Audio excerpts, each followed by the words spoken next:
मेरी जेठानी हर रात को ससुर जी के पैर दबाने जाती और मैं बाहर से सुनती तो जेठानी के रोने की आवाज़ आती।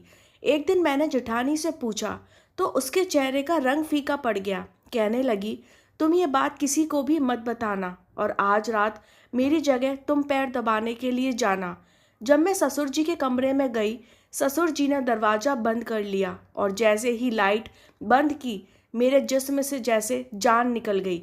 क्योंकि वहाँ तो मेरा नाम मीनू है। मैं इस दुनिया के सबसे अलग खानदान में शादी करके चली गई थी। जी हाँ, यही कहना सही था, क्योंकि वहाँ काम ही ऐसे होते थे कि समझ से बाहर था। मेरे ससुराल में मेरी एक जेठानी थी। जेठ जी शहर से बाहर काम करते थे। कभी कभी वह घर पर आते थे। दरअसल हमारी शादी हमारी मर्जी से हुई थी और मेरे घर वाले राजी नहीं थे, क्योंकि मेरे पति बहुत कमज़ोर और बीमार नज़र आते थे। मेरे पिताजी को पूरा यकीन था कि ये नशा करता है, जबकि ऐसा नहीं था। मैं बस इतना ही चाहती थी कि हमारी शादी शांति और सुकून से हो जाए, पर ऐसा नहीं हुआ और बात बिगड़ गई। मेरे घर वालों ने मेरे पति को कहा कि तुम्हारे पास 3 दिन है, इससे शादी कर ले जाओ, वरना चौथे दिन हम इसकी शादी कहीं और करवा देंगे। पति ने हाथ पांव मार के अपने दोस्तों की मदद ली और शादी हो गई। पिताजी ने कहा कि तुम्हारे लिए आज से इस घर के दरवाजे हमेशा के लिए बंद हो गए। मैं हैरान रह गई, जबकि सुरेश के पापा बिल्कुल भी नाराज नहीं थे। वो कहते हैं कि मोहब्बत करना गुनाह नहीं होता। मेरी शादी में मैं अपनी जेठानी से मिली। उसने मुझे तसल्ली दी, समझाया और कहा कि सब ठीक हो जाएगा। अब मेरा पति दिन रात मेहनत करने लगा, क्योंकि हमें पैसों की ज़रूरत थी। वो सुबह काम पर जाते और रात को लौटते थे। ऐसे घर में सिर्फ मैं और मेरी जेठानी ही थी। एक दिन मैंने बहुत ही अजीब देखा। रात होते ही मेरी जेठानी सारा काम खत्म करने के बाद मेरे ससुर जी के कमरे में गई। उनके हाथ में तेल की एक कटोरी थी। ये सब देखकर मुझे बड़ा आश्चर्य हुआ। जेठानी अंदर गई और उसके बाद उसने दरवाज़ा बंद कर दिया। मैं हैरान रह गई कि भला इस वक्त इसका अंदर क्या काम है और ये तेल लेकर अंदर क्यों जा रही है। कुछ देर तो मैं खड़ी रही कि शायद तेल देने गई होगी। वो दरवाज़ा गलती से बंद हो गया होगा, वो अभी आ जाएगी, लेकिन वो वापस नहीं आई। आधे घंटे तक मैं इंतज़ार करती रही, लेकिन वो वापस नहीं आई। कुछ देर बाद मेरा पति भी आ गया। मैं उसके लिए रात का खाना गर्म किया, फिर हम दोनों ने एक साथ बैठकर खाना खाया। थोड़ी देर के बाद उसने मुझे चाय बनाने को बोल दिया। मैं चाय बनाने के लिए दोबारा किचन में गई। तब भी मैंने देखा कि मेरी जेठानी अपने कमरे में नहीं थी और ससुर के कमरे की लाइट भी बंद थी। इसका मतलब वो दोनों सो चुके थे। फिर मैं चाय बनाकर वापस आ गई तो बर्तन रखने के लिए जब दोबारा आई, तब भी मैंने देखा अभी भी जेठानी नहीं आई थी। मैं कुछ भी नहीं कर सकती थी। मैं अपने कमरे में आ गई। सुबह मैंने अपनी जेठानी से पूछना चाहा, लेकिन हिम्मत ही नहीं हो रही थी। अगले दिन फिर से यही होने लगा। वो रात को काम खत्म करके सभी के सो जाने के बाद तेल लेकर ससुर के कमरे में चली जाती और मैं देर तक जागती थी, क्योंकि मेरा पति देर रात को आता था। दरवाज़ा बंद होने वाली बातों ने मुझे बहुत परेशान कर दिया था। मैं धीरे धीरे चलती हुई कमरे के पास चली गई। मेरे कदम बहुत ही धीरे धीरे आगे बढ़ रहे थे और कान ज़्यादा ही खुले थे। थोड़ी सी आवाज़ होने पर मैं इधर उधर देखना शुरू हो जाती थी, लेकिन फिर मैं ऐसी आवाज़ सुनी जिनको सुनकर मेरे पैरों तले जमीन खिसक गई। कमरे से मेरी जेठानी की रोने की आवाज़ आ रही थी। मैंने अपने कानों को हाथ लगा लिया और मैं सोचने लगी कि अगर ये हो क्या रहा है। मुझे लगा कि शायद मेरा वहम होगा, लेकिन मैंने आवाज़ सुनी और अब तो मुझे पूरा यकीन हो गया कि कुछ तो दाल में काला है। मैंने दरवाज़ों को खटखटाया, तभी कमरे की लाइट ऑन हो गई और मैं डर गई थी। लगता है कोई आ रहा है। मैं वापस अपने कमरे में आ गई। सोचा अपने पति से इस बारे में बात करूं, लेकिन मैंने उसको ये सब कुछ नहीं बताया। अगले दिन अपनी जेठानी से बात करने के बारे में सोचा। वो मेरे सामने बैठी फ़ोन देख रही थी और जब मैं सब्जी काट रही थी, मैंने जेठानी से कहा कि रात को आप और ससुर जी के कमरे में क्या करने गई थी और तुम्हारे हाथ में तेल था और तुमने दरवाज़ा भी बंद कर दिया। मेरी जेठानी के चेहरे का रंग फीका पड़ गया। उसको मुझे इस तरह की बात सुनने की कोई उम्मीद नहीं थी। कहने लगी कि उनके पैरों में दर्द था, तो मैंने सोचा कि पैरों को थोड़ा दबाकर तेल की मालिश कर देती हूँ, थोड़ा आराम मिल जाएगा। मैंने कहा, चलो मान लिया कि आप मालिश करने गई थी, लेकिन दरवाज़ा बंद करने की क्या ज़रूरत थी? और तुम तो अंदर जाकर बैठ गई थी। मैं आधे घंटे से देख रही थी, तुम अपने कमरे में नहीं थी। मेरी जेठानी ने मुझसे झूठ बोल दिया कि मैं अपने कमरे में नहीं थी, मैं बाथरूम गई हुई थी, इसलिए तुम्हें शायद मैं नज़र नहीं आई। मेरी तबीयत थोड़ी ख़राब थी, वो मुझसे नज़र नहीं मिला पा रही थी और वो काम करने चली गई।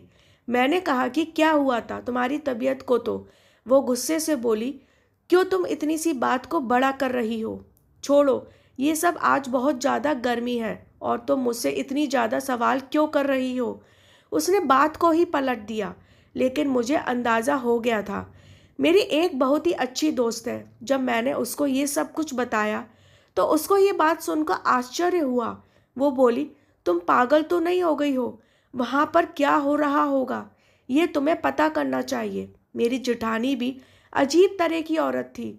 वो अकेला रहना ही पसंद करती थी और कपड़े भी बड़े बड़े खुले खुले पहनती थी। एक तरफ बोलती थी कि मुझे गर्मी लग रही है और दूसरी तरफ इतनी लंबी और मोटे कपड़े पहनती थी। तब उसको गर्मी नहीं लगती थी क्या? कोई ना कोई बात तो ज़रूर है। एक दिन हमारे घर में एक रिश्तेदार आई हुई थी, उससे मैंने बातें की तो उसने कहा कि तुम्हारा पति भी शादी से पहले दूसरा देश में जाना चाहता था, लेकिन उसके पिता ने उसे जाने नहीं दिया। मैंने कहा कि मेरा पति बाहर ना जाए तो अच्छा है, मैं उसे बहुत प्यार करती हूँ। उन्होंने कहा कि हाँ, तुम्हारी जेठानी का भी पति बाहर होता है, बेचारी कितनी उदास होती है, मन ही कहाँ लगता होगा। मैंने सोचा उदास तो नहीं होती, बिल्कुल नॉर्मल रहती है, तैयार भी होती है, कपड़े भी नए नए पहनती है। तो रिश्तेदार ने कहा, नहीं ऐसा तो नहीं हो सकता, हमने तो उसे बहुत ही उदास देखा है, वैसे है बड़ी खूबसूरत। मैंने कहा खूबसूरत तो बहुत है, ऐसे में जब पति पास न हो तो आदमी तैयार होकर किसको दिखाता है, लेकिन उसका दिल करता है कि वो तैयार होने का। ये अच्छी बात है, इंसान को अपने लिए भी तैयार होना चाहिए, अपने लिए भी जीना चाहिए। सिर्फ पति के लिए औरत क्यों तैयार हो, वो अपने लिए भी तो तैयार हो सकती है, ताकि अपने आप को खूबसूरत देखकर उसको खुशी मिले। मेरी जेठानी को देखकर बिल्कुल भी नहीं लगता था कि उसका पति बाहर विदेश में है। ना उसे घर में मेरे जेठ की कभी कोई चर्चा होती थी, ना ही उसका कोई नाम लेता था, ना मैंने उसकी कभी कोई फोटो देखी थी। जेठानी को भी कभी अपने पति से बात करते हुए नहीं देखा। अगर पति बाहर विदेश में है तो फोन पर तो बात करता ही होगा। यहाँ तक कि मेरे ससुर जी भी कभी जिक्र नहीं करते कि मेरा बेटा बाहर विदेश में है। एक दिन हम सब खाना खा रहे थे तो मेरे ससुर जी ने कहा, भगवान ने मुझे एक ही बेटा दिया है और ये सब कुछ उसी का ही है। मैंने कहा कि पापा आपका एक और बेटा भी तो है। कहने लगा, हाँ एक और बेटा भी है, गलती हो गई मुझसे, बाप थोड़ी कभी अपनी औलाद को भूल सकता है। मैं तो मजाक कर रहा था। हम सब हैरान हुए कि वो कैसे भूल गए। मेरे पति ने भी अपनी अजीब सी शक्ल बना ली और जेठानी भी इधर उधर देखने लगी। ऐसा लगा कि ये तीनों ही मुझसे कुछ न कुछ जरूर छुपा रहे हैं, लेकिन मेरी जेठानी की वही आदत थी। मैंने फिर उससे सवाल किया तो कहने लगी कि ससुर के पैरों में दर्द होता है, जब तक उनके पैरों को नहीं दबाती उनको नींद नहीं आती। लेकिन मैं ये सोच रही थी कि जब वो सो जाते हैं फिर भी ये अपने कमरे में वापस क्यों नहीं आती, ससुर जी के कमरे में ही क्यों रहती है? क्या पूरी रात ही पैर दबाती रहती है? ये रोज़ ससुर जी के कमरे में वहीं पर सो भी जाती है, इसका वहाँ क्या काम है? और वह आवाज़ है, उसके बारे में तो सोचकर मेरा दिमाग ही घूम जाता है, जो मैं सोचना भी नहीं चाहती थी। जो इस घर में हो रहा था, एक दिन तो अचानक ऐसा हुआ कि मैं अचंभित रह गई। मैंने अपनी जेठानी को कपड़े बदलते हुए देख लिया था। वो मुझे देखकर एकदम से चौंक गई, लेकिन उससे ज़्यादा तो मैं सदमे में थी। मैंने कहा कि आप तो माँ बनने वाली है और आपने मुझे बताया भी नहीं। इतनी बड़ी बात तो उसकी जवान मानो उसका साथ ही नहीं दे रही थी। पहले तो वो बहुत घबरा गई, फिर खुद को संभाल कर बोली, हमारे खानदान में ये सब बताया नहीं जाता। जब तक बच्चा 7 महीने का नहीं हो जाता तब तक किसी को भी ये बात नहीं बताई जाती है। कहते हैं कि बताने से नज़र लग जाती है, इसीलिए मैंने किसी को भी ये बात नहीं बताई कि मैं माँ बनने वाली हूँ। मैंने कहा कि मेरे पति ने भी मुझे ये नहीं बताया, कभी ससुर जी ने भी इसका जिक्र नहीं किया क्या उन लोगों को भी नहीं पता? मेरी जेठानी को कुछ समझ में नहीं आ रहा था कि वो क्या जवाब दे। उसने कहा शायद भूल गए होंगे। मैंने सोचा कोई इतनी बड़ी बात कैसे भूल सकता है, और मुझे भी नहीं पता चला क्योंकि मेरी जेठानी बहुत ही खुले कपड़े पहनती थी। पर अब उसको देखकर लग रहा था कि जैसे 8वां महीना चल रहा हो। इसका मतलब था कि 8 महीने पहले मेरे जेठ जी आए थे, लेकिन फिर भी कोई इस घर में उनका नाम तक नहीं लेता है। क्या उनकी कोई दुश्मनी थी या उनको पसंद नहीं थी? इस घर में रहते हुए मुझे अभी 1 महीना ही हुआ था। वो भी उनके लिए कुछ नहीं भेजता था, ना कोई पार्सल ना कोई फ़ोन। फिर मैंने सोचा कि एक तो मेरी जेठानी की ये हालत है, ऊपर से मेरे ससुर जी फिर भी उसको अपने पैर दबाने के लिए बुला लेते हैं, अपने पैरों पर मालिश करवाते हैं, वो भी हर रोज। उनको इतना तो सोचना चाहिए कि ये पेट से है, इसको आराम की ज़रूरत है। एक दिन हम सब खाना खा रहे थे तो मैं अपनी जेठानी को कहा कि मैंने आपके लिए चाट बनाई है। ऐसी हालत में तो आपका चाट खाने का तो मन करता ही होगा। ये बात सुनकर जेठानी के गले में खाना अटक गया और ससुर जी ने भी उसको बड़ी हैरानी से देखा। वो सबके सामने कहने लगी कि तुम्हें क्या हो गया है? तुम्हें किसने कह दिया कि मैं पेट से हूँ, जबकि मेरा पति मुझसे मिलने के लिए नहीं आया है? तो मेरे कदमों तले जमीन खिसक गई कि कैसे जेठानी ने तुरंत ही झूठ बोल दिया, जबकि मुझे अच्छी तरह से पता था कि वो पेट से है, और अगर उसका पति नहीं आया तो फिर ये बच्चा किसका था? मेरे ससुर जी ने भी कहा कि वो तुमसे मजाक कर रही थी और तुमने सच मान लिया। बेटी, अभी ऐसी कोई खुशखबरी नहीं है। इस खुशखबरी के लिए तो हम तुम लोगों की तरफ ही देखते हैं। जल्दी से कोई खुशखबरी सुना दो, हमारे इस घर में भी चहल पहल हो जाएगी। मेरे ससुर जी ने अचानक ही मेरी जेठानी को कहा कि तुम्हें तुम्हारी मम्मी के घर छोड़कर आना था। आओ, मैं तुम्हें छोड़कर आता हूँ। मैं तो भूल ही गया था और तुम भी याद नहीं दिलवाती हो। अब इसका पति घर पर नहीं है तो ये जिम्मेदारी मुझे भी पूरी करनी होगी। जब ये कहती है तो इसको इसके मायके छोड़ आता हूँ, जब बोलती है तो वापस ससुराल से ले आता हूँ। मेरे ससुर जी ने मुझे सफाई दे रहे थे। उन्होंने कहा इसके पिताजी के साथ मेरी पुरानी दोस्ती है, वहाँ भी थोड़ी देर बैठकर बातें कर लेता हूँ। अच्छा टाइम पास हो जाता है। तुम दोनों मियाँ बीवी बैठकर खाना खाओ, हम चलते हैं। मेरी जेठानी का चेहरे का रंग उड़ गया। वो मेरी तरफ एक टक लगाए देख रही थी, जैसे कि मैं उसकी जिंदगी बर्बाद करती हूँ। मेरे ससुर जी उसको लेकर वहाँ से चले गए, जबकि इससे पहले तो ऐसी कोई बात नहीं थी कि आज ही लेकर जाना है।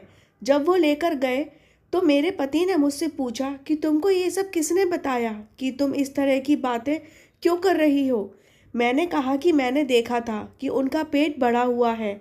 मेरे पति भी हंसने लगे। उनका पेट खाने से बड़ा है और तुम समझ रही हो कि वो प्रेग्नेंट है। मेरा भाई 2 साल से घर नहीं आया है तो बच्चा कहाँ से आ गया?